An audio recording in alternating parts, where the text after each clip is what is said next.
Welcome to Airway Management, Rapid Sequence Intubation, the Difficult Airway, and the Patient Who is Crashing in Front of You.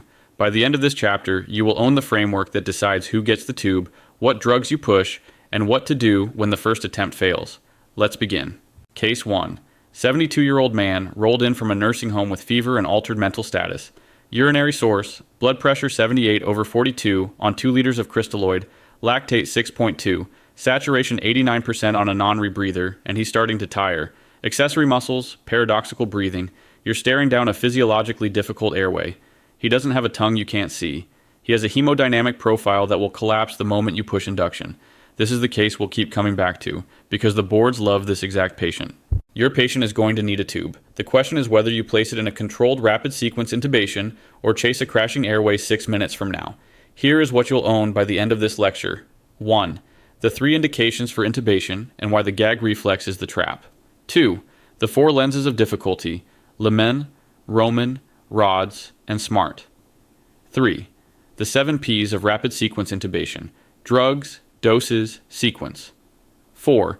Etomidate, ketamine, propofol, what to grab, when, and what to avoid. 5. The failed airway and the cricothyrotomy you don't want to need. Same framework saves all 3 patients. Pass your boards, save lives. Case 2. 34-year-old man pulled out of a structure fire. 35% body surface area flame burns, singed nasal hair, hoarse voice, carbonaceous sputum, saturation 96% on a face mask, right now. He looks talkative. He looks stable. He is neither. The airway is going to swell over the next 4 to 6 hours, and if you wait, the cricothyroid membrane becomes your only option. This patient gets intubated early, and the paralytic you choose today is different from the paralytic you choose a week from now. Remember that. Case 3. 58-year-old woman, lisinopril for the last 4 weeks, walks in pointing at her tongue. Tongue swelling, muffled voice, drooling. Saturation 91 on room air and dropping. She is sitting upright, leaning forward, the tripod of imminent obstruction. This is the airway that fails fast and fails dirty. Rapid sequence intubation here is dangerous because you may not be able to bag her, you may not see the cords, and the cricothyroid membrane may already be obscured by edema. This is the case that drives our discussion of awake intubation, the forced-to-act scenario, and the surgical airway you'd better have prepared. The 3 indications for intubation. 1. Failure to maintain or protect the airway. The patient who needs a jaw thrust to stay open, who pools secretions, who tolerates an oral airway without gagging. 2. Failure of oxygenation or ventilation, not solely a number on the pulse oximeter. Clinical assessment, plus trend, plus work of breathing, plus the patient's own trajectory. 3. Anticipated clinical course, the patient who is okay right now, but who you can predict will not be okay in 30 minutes. All 3 came straight from Rosen's. All 3 show up on the boards. Frame every intubation decision in this language, in your charting, and in your test taking. Board trap. The gag reflex is absent in 12 to 25% of normal adults. There's no evidence that the presence or absence of a gag reflex predicts who can protect their airway. Do not use it. The boards will offer it as one of the answer choices. Don't pick it. What you actually assess: can the patient phonate clearly? Can they swallow on command? Can they handle their own secretions? And what's their level of consciousness? Those 4 findings tell you whether the airway is protected. The gag reflex tells you nothing. Anticipated clinical course is the indication residents undercall and attendings overcall, and the boards always reward the early intubation. Penetrating neck injury with hematoma forming. Inhalation burn with airway edema you know is coming. Tricyclic overdose still talking, but with a widening QRS. Septic shock with rising lactate. The multiple trauma patient heading to CT, then to the OR. If you wait until the airway crashes, you create the difficult airway. The lesson: if a reasonable physician would predict deterioration before the patient leaves your line of sight, intubate now, while the airway is still easy. 4 domains of airway difficulty. Each one has a mnemonic, and the boards will test any of them. Lemon for difficult laryngoscopy, Roman for difficult bag mask ventilation, rods for difficult extraglottic device placement, smart for difficult cricothyrotomy. The point is not to memorize trivia. The point is, before you push the drugs, you have asked yourself, if intubation fails, can I bag this patient?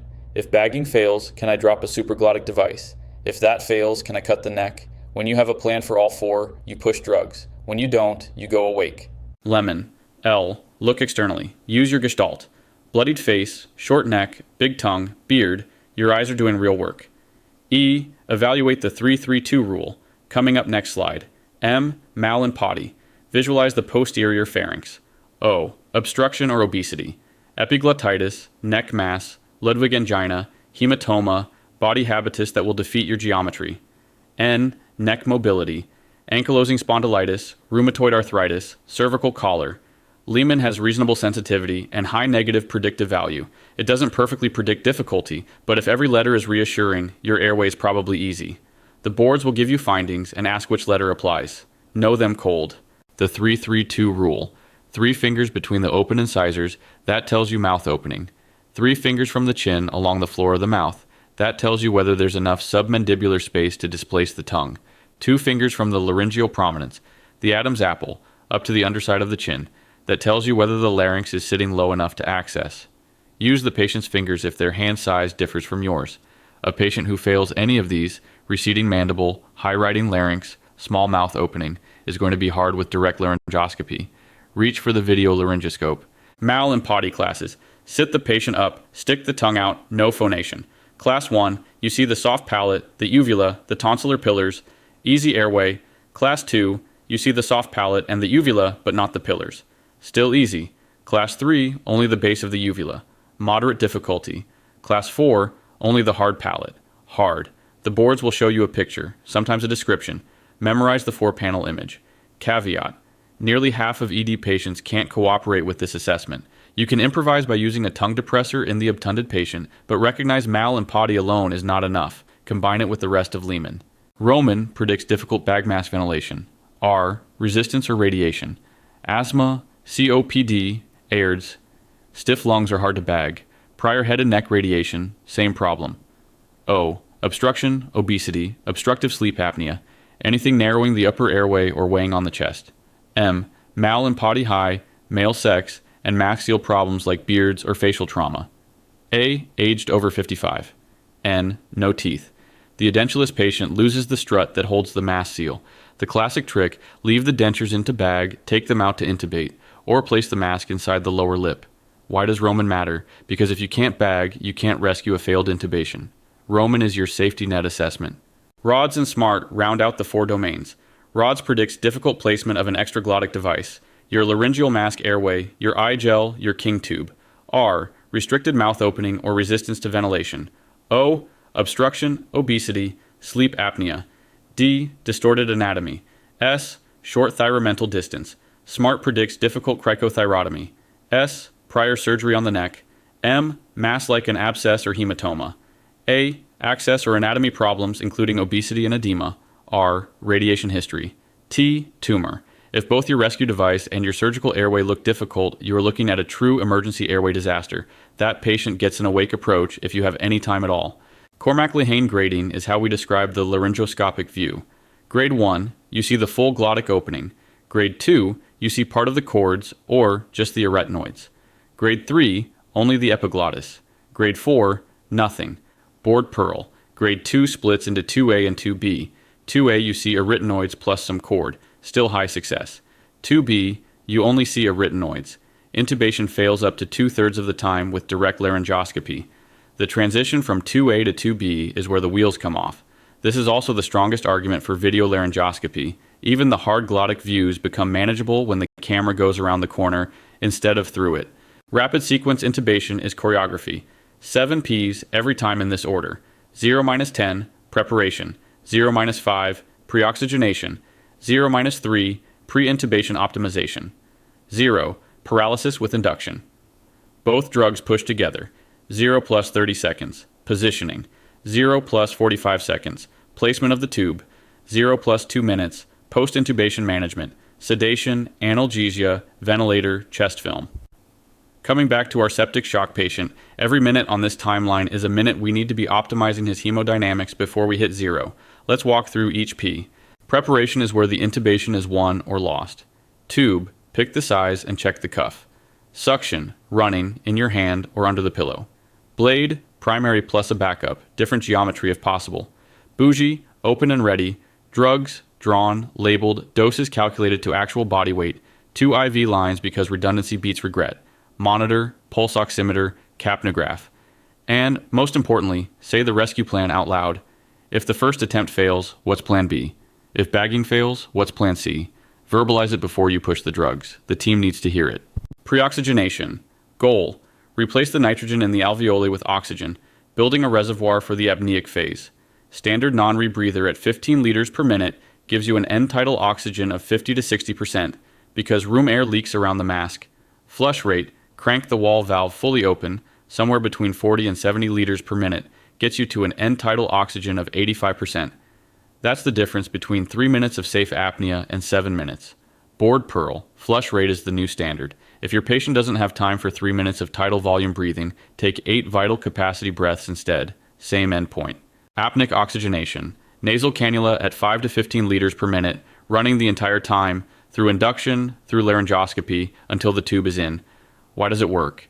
Even without ventilation, oxygen diffuses passively from the upper airway into the alveoli down a concentration gradient. It buys you minutes, especially in obese patients and difficult airways where laryngoscopy runs long.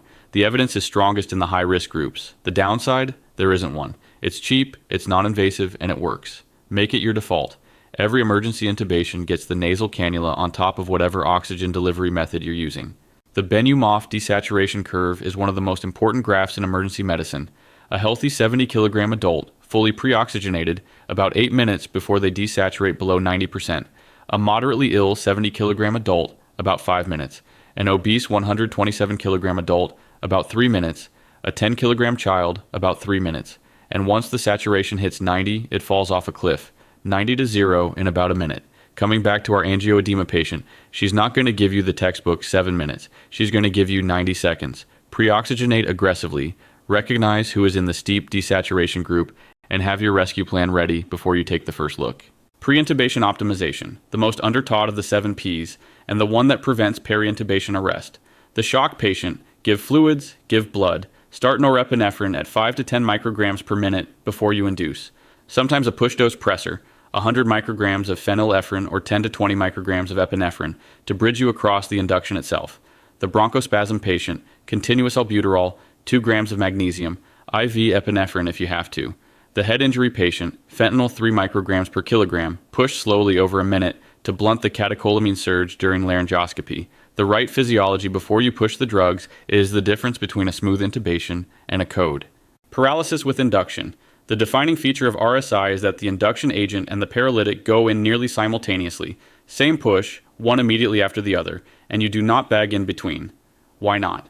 Because positive pressure ventilation pushes air into the stomach, which increases the risk of regurgitation and aspiration. The exception: if the saturation drops below 92 before the tube is in, you bag gently to recover the reservoir. Outside of that, induction. Paralytic, count 45 seconds, then laryngoscopy. Positioning. Sniffing position, neck flexed on the body, head extended on the neck. The classic teaching is ear to sternal notch alignment in the lateral view. For the obese patient, ramp them up with towels or a commercial ramp until the external auditory meatus lines up with the sternal notch. This single move can convert a grade 3 view into a grade 1, and the board trap, the Selleck maneuver, that cricoid pressure we were all taught, is no longer recommended. It often distorts the airway, makes laryngoscopy harder, and doesn't reliably prevent aspiration. Skip it. Placement and post-intubation management. At 45 seconds, test for jaw laxity. That's your cue. Laryngoscope in, visualize the cords, advance the tube, inflate the cuff, confirm with end tidal CO2, sustained color change or waveform for 6 breaths, then move to post-intubation. Sedation, propofol or fentanyl, plus midazolam infusion. Analgesia is required for every intubated patient. They feel everything if you forget. Head of bed up to 30 degrees. Chest film to rule out mainstem intubation. Ventilator on lung protective settings. 6 milliliters per kilogram of ideal body weight. Plateau pressure under 30. Continuous capnography. Sedation scale documented. The intubation isn't done when the tube is in. The intubation is done when the patient is stable on the vent. Induction agent menu. 4 drugs you actually use in the emergency department. Etomidate, 0.3 milligrams per kilogram. The workhorse, hemodynamically neutral. Ketamine, 1.5 milligrams per kilogram. Dissociative, bronchodilator, supports blood pressure usually. Propofol, 1.5 milligrams per kilogram. Drops the pressure, reserved for the hemodynamically intact patient. Midazolam, 0.3 milligrams per kilogram. Slow, weak, inferior choice. Skip it for RSI. Coming back to our burn patient, etomidate is fine today. If he had been in shock from his burn, we'd cut the etomidate dose by 50% or switch to reduced dose ketamine. The agent is the patient's hemodynamics, not the diagnosis.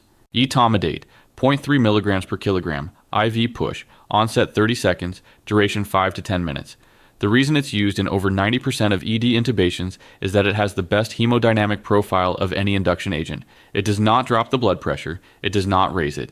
It also reduces intracranial pressure without dropping cerebral perfusion pressure, which makes it the agent of choice in head injury. Board trap, the old etomidate sepsis controversy. A single dose transiently suppresses cortisol synthesis at the 11-beta-hydroxylase step, but the largest meta-analyses show no mortality difference. Do not avoid etomidate in sepsis. The hemodynamic safety more than outweighs the theoretical adrenal effect. Ketamine, 1.5 milligrams per kilogram, IV push, onset 30 to 60 seconds, duration 10 to 20 minutes. Two big indications in airway management, the patient in shock and the patient with severe bronchospasm. Ketamine releases catecholamines, which usually supports blood pressure, and it's a direct bronchodilator. The catch, in profound catecholamine-depleted shock, it can crash the pressure. Reduce the dose to 0.5 to 0.75 milligrams per kilogram. Coming back to our septic shock patient, etom-edate is reasonable, but reduced dose ketamine is equally defensible.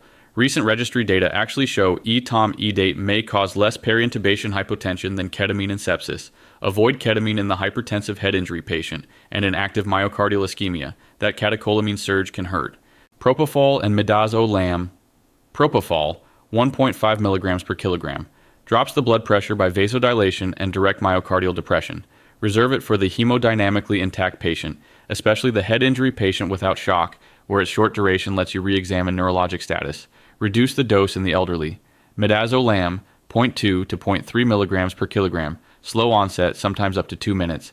Inferior to etomidate and propofol. Don't use it for RSI induction. It does have a role for post-intubation sedation, particularly in a multi-drug regimen with fentanyl, but as your push-and-go induction agent, pass. Succinylcholine versus rocuronium. Head-to-head, succinylcholine, 1.5 milligrams per kilogram, onset 45 seconds, duration 6 to 10 minutes. Depolarizing, causes fasciculations, risk of hyperkalemia in specific populations, dose by total body weight, even in obesity. Rocuronium, 1.2 milligrams per kilogram, onset 60 seconds, duration 45 minutes. Non-depolarizing, no fasciculations, no hyperkalemia risk, reversible with Shigama-Dex. Coming back to our burn patient, today, succinylcholine is fine. 5 days from now, succinylcholine could kill him from receptor upregulation. The registry data show first-pass success is equivalent between the two. The choice is increasingly cultural and operator-driven, but knowing both is mandatory. The succinylcholine kill list. Memorize this. Severe hyperkalemia occurs when the muscle has upregulated acetylcholine receptors, and depolarization dumps massive potassium into the circulation. Burns greater than 10% body surface area, more than 5 days out.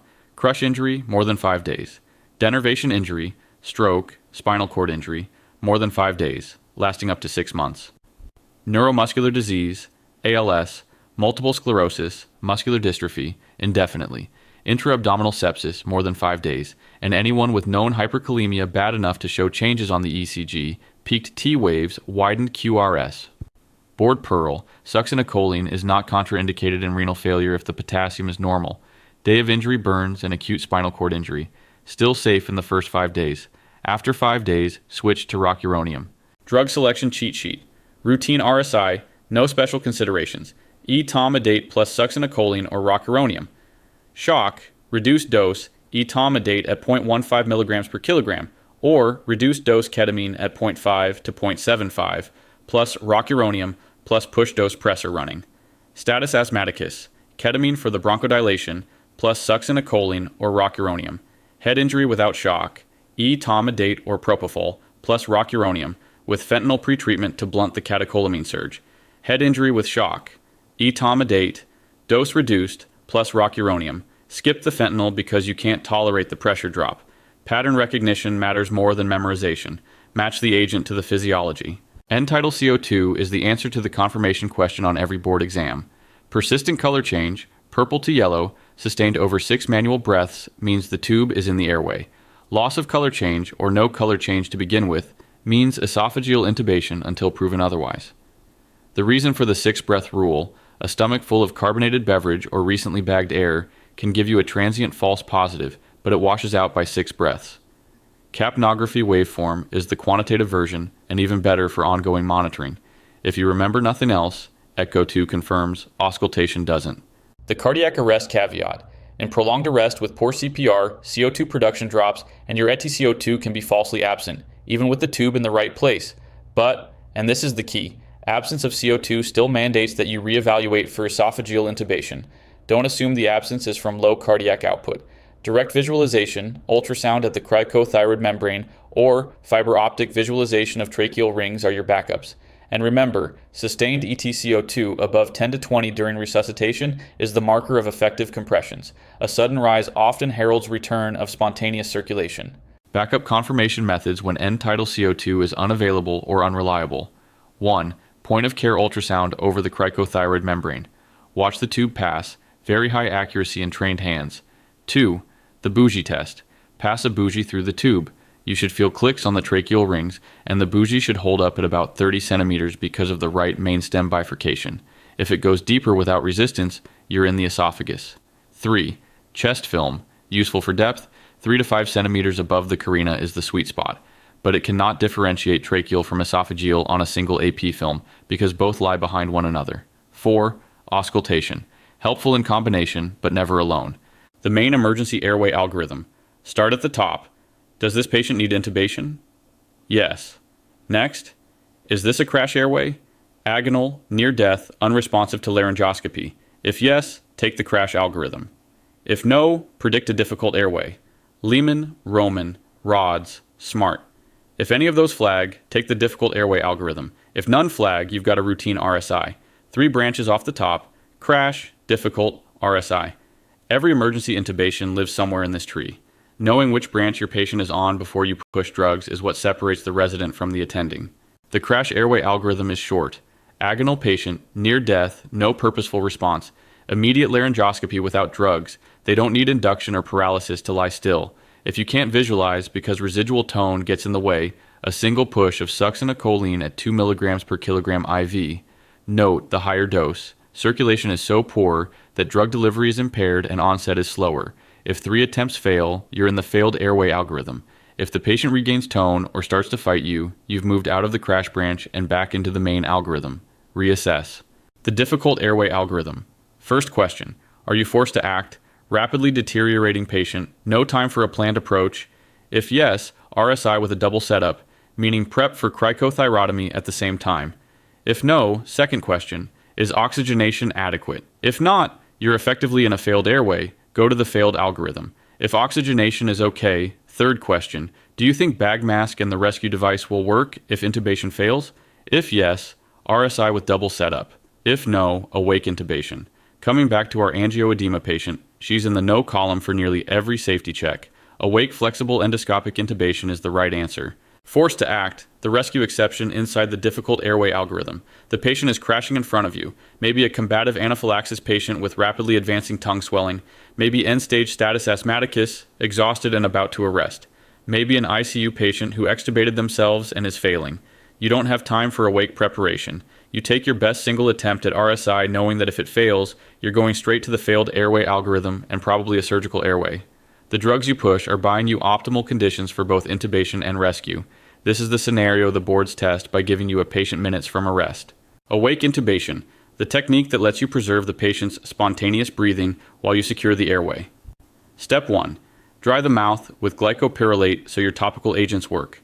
Step 2. Topical anesthesia, nebulized or atomized lidocaine on the oropharynx and glottis. Step 3. Sedation. Ketamine at 0.25 to 0.5 milligrams per kilogram, titrated, or dexmedetomidine loaded over 10 minutes. The patient stays cooperative, stays breathing. Step 4. Visualize the chords with a flexible scope or a video laryngoscope.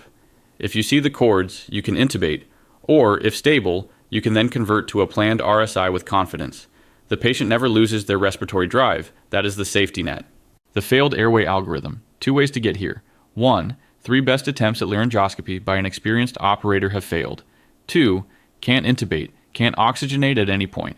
Once you're here, the next question is, can you oxygenate? If no, cricothyrotomy now. Don't try a 4th laryngoscopy. Don't try a 5th supraglottic. Cut the neck. If oxygenation is being maintained by bag mask or by an extraglottic device, you have a little time. Flexible scope, video laryngoscope, EGD-assisted intubation, or controlled cricothyrotomy. The fundamental philosophy: the difficult airway is something you anticipate. The failed airway is something you experience. Speed and decisiveness now save the brain. Cricothyrotomy, when, can't intubate, can't oxygenate. That's it. The indication is recognition of the failed scenario, not a specific number of attempts. The biggest mistake in airway management is the operator who keeps trying laryngoscopy in a psycho patient instead of cutting. Every minute of repeated futile attempts is a minute of hypoxic brain injury, relative contraindications, distorted neck anatomy, infection, coagulopathy. None of these stop you when the patient is dying. The absolute consideration: pediatrics under 8 to 10 years old, their cricothyroid membrane is too small. Use needle cricothyrotomy with transtracheal jet ventilation as a bridge. We'll cover that in the pediatric airway lecture. Cricothyroid membrane anatomy. Find the thyroid cartilage with your non-dominant hand. Drop your finger inferiorly. You will feel a soft, palpable depression. That is the cricothyroid membrane. The cricoid ring is the firm structure just below it. The whole window is about 1 centimeter tall and 2 to 3 wide. In the patient with obscured landmarks, obese, swollen neck, edematous airway, ultrasound at the bedside can mark the membrane before you start cutting. Mark it with a pen if you have any anticipation of needing this. Knowing the anatomy by feel before the emergency is the single best preparation you can do. The knife Bougie tube technique, endorsed by the latest Difficult Airway Society guidelines as the fastest, simplest, most successful surgical airway. 5 steps. 1. Stabilize the larynx with your non-dominant hand. 2. Make a vertical skin incision, about 3 to 4 centimeters, over the cricothyroid membrane. 3. Switch your hand position, palpate the membrane in the incision, and make a horizontal stab through the membrane. Hook the cricoid ring inferiorly with your finger, or a tracheal hook. 4. Pass the bougie through the membrane, angled caudally. You should feel tracheal rings. 5. Railroad a 6-0 cuffed endotracheal tube over the bougie, inflate the cuff, confirm with end tidal CO2. Coming back to our angioedema patient, this is the bailout if her awake intubation fails. Practice this on a simulator. 5 reps gets you to baseline. Pediatric airway pearls. The highlights, since we have a dedicated lecture on this. ET size, age divided by 4 plus 4 for uncuffed, age divided by 4 plus 3.5 for cuffed. Children desaturate much faster than adults. A healthy 10-kilogram child has about 3 minutes of safe apnea. Preoxygenate and apneic oxygenate aggressively. Atropine pre-treatment in infants under 1 year. We used to give it routinely to prevent bradycardia. The current data show no benefit and Rosen no longer recommends it. Cricothyrotomy is relatively contraindicated under age 8 to 10. The membrane is too small. In a true psycho scenario in this age group, you use needle cricothyrotomy with a large bore catheter through the membrane attached to a 3.5 ET adapter for bag ventilation as a temporizing measure to surgical airway. Pregnancy and trauma considerations. The pregnant patient, increased aspiration risk from gastric reflux and slower emptying, faster desaturation because of reduced functional residual capacity and increased oxygen consumption, smaller endotracheal tube because the airway mucosa is edematous, often a half size smaller than expected, left lateral tilt to relieve aortic valve compression, cervical spine injury, inline stabilization, not collar, during laryngoscopy. Video laryngoscope is preferred, better view with less cervical motion. RSI is not contraindicated, penetrating neck injury, early intubation before hematoma expands and closes off the airway.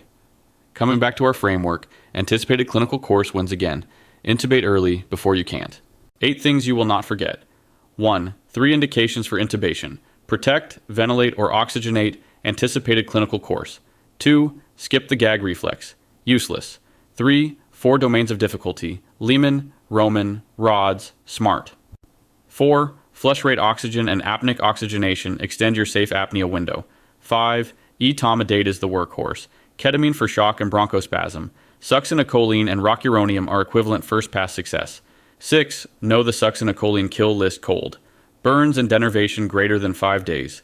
Neuromuscular disease forever. Anyone with electrocardiographic hyperkalemia. 7. End tidal CO2 confirms placement. Period. 8. Can't intubate, can't oxygenate. Cricothyrotomy now. Delay is the failure mode. Our 3 patients, the septic shock man, the burn patient, the angioedema patient, they each test a different branch of this framework. Master the framework and the airway is yours. Back to the 3 cases that open this lecture. Case 1, your septic 72-year-old got reduced dose ketamine plus rocuronium, with push dose norepinephrine running before you pushed. First pass success. The framework picked the agents that wouldn't drop a borderline blood pressure. Case 2, the 35% burn with singed nasal hair and a hoarse voice, got intubated early before the airway swelled closed. You read the red flags and made the call before the crash. Case 3, the lisinopril angioedema, went to awake video laryngoscopy with a surgical airway prepped and gloved at the bedside. ENT scrubbed in. The patient kept breathing. You kept the airway. 3 pathways, 1 framework. Every one of them came from the same Rosen's algorithm. When you see one of these stems on the boards, you already know the move. Next time, acute respiratory failure and mechanical ventilation. You secured the airway. Now you have to actually run the ventilator. Tidal volumes, plateau pressures, PEEP, the lung protective strategy that keeps the patient alive between intubation and the ICU bed. See you there.